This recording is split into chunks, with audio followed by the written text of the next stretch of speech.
বিগত বহু বছৰ ধৰি ব্যাহত হৈছে এম্বুলেন্স সেৱা নাই উপযুক্ত খোৱাপানী প্ৰস্ৰাৱগাৰ শৌচাগাৰৰ ব্যৱস্থা চিকিৎসালয়খনৰ উন্নীতকৰণৰ দাবী স্থানীয় ৰাইজৰ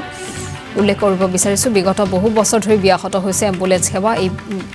চিকিৎসালয়খনত জুলাই সমজিলাত স্বাস্থ্য ব্যৱস্থাৰ চূড়ান্ত ব্যৰ্থতা ৰামধন ক্ষুদ্ৰ চিকিৎসালয় ৭২ বছৰে নিযুক্তি নাই স্থায়ী চিকিৎসক য'ত ফাৰ্মাচিষ্টে চিকিৎসা সেৱা প্ৰদান কৰি আহিছে ১৯৫৩ চনত স্থাপিত হৈছিল এই চিকিৎসালয়খনত কিন্তু এই পৰ্যন্ত কোনো চিকিৎসক নাই এম্বুলেন্স সেৱা এনেধৰণে বিকল হৈ পৰিছে চিকিৎসালয়খনত ফাৰ্মাচিষ্টে প্ৰদান কৰি আহিছে চিকিৎসা সেৱা বিগত বহু বছৰ ধৰি ব্যাহত হৈছে এম্বুলেন্স সেৱা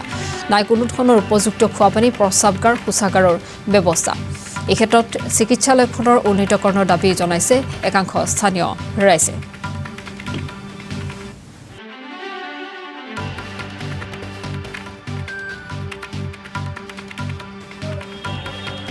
স্বাস্থ্য কেন্দ্ৰ ৰামধন ক্ষুদ্ৰ প্ৰাথমিক স্বাস্থ্য কেন্দ্ৰ ৰাষ্ট্ৰীয় স্বাস্থ্য বিভাগৰ অভিযান অধীনত 1953 চন ডক্টৰ বৰ্তমান নাই কিমান বছৰ হ'ল ডক্টৰ নথকা এনেকা মানে মাজে মুজি পতাই কিন্তু এনেকা স্থায়ীভাৱে নাই ডক্টৰ নাই কোনে চলায় এতিয়া ফাৰ্মাচিষ্ট চলায় কিমানজন ষ্টাফ আছে ইয়াত আপোনাৰ 7জন আছে ষ্টাফ নাৰ্ছ কেইজন আছে নাৰ্ছ 2জনী আছে এতিয়া গোটেই পেচেণ্টটো আপোনালোকৰ ফাৰ্মাচিষ্টে চাই ফাৰ্মাচিষ্ট চাই আৰু সন্মুখীনতো হয় হ'লে সিহঁতে কি কৰিব উপায় নাই সিহঁতে জোনাই বা ধেমাজি লিখি দিয়ে আৰু আপোনালোকে অভিযোগ কৰা নাছিলে যে ডক্টৰ এজন আপোনাৰ অভিযোগ কৰি আছে মানে কিন্তু পোৱা নাই মানে এতিয়ালৈকে এম্বুলেন্সো পৰি আছে আপোনাৰ এম্বুলেন্সটো আজি 5 বছৰ হ'ল আৰু পৰি আছে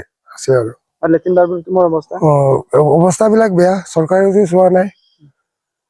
বহুত অভিযোগ দিছিল অভিযোগ দিয়াৰ পিছতে এনেকৈ ৰাখি থৈছে আপোনালোকে বিচৰা দৰৱবোৰ পায় নে ইয়াত ঔষধ কিছুমান পায় বাৰু কিছুমান নাপায় আজি কি কাৰণত বন্ধ হ'ল সেইটো সিহঁতে কি কাৰণত বন্ধ হৈছে সেইটো আমি ক'ব নোৱাৰো কিন্তু বন্ধ আছে চিকিৎসক আছে নে আপোনালোকৰ ইয়াত নাই কিমান বছৰ আগৰ পৰা চিকিৎসক নাই বহুত দিনেই হ'ল আৰু চিকিৎসক নাই সেনেকা কোনে চলাই আছে ফাৰ্মাচী চলাই আছে আৰু কিমানজন ষ্টাফ আছে ইয়াত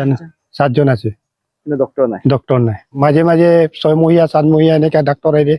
তাৰ পৰা আকৌ গুচি যায় এতিয়া গোটেই মানে হস্পিটেলখন ফাৰ্মাচিষ্টে চলাই আছে ৰোগী আহিলে আপোনালোকে কেনেধৰণৰ অসুবিধা হয় সেইটোতো বহুতে অসুবিধা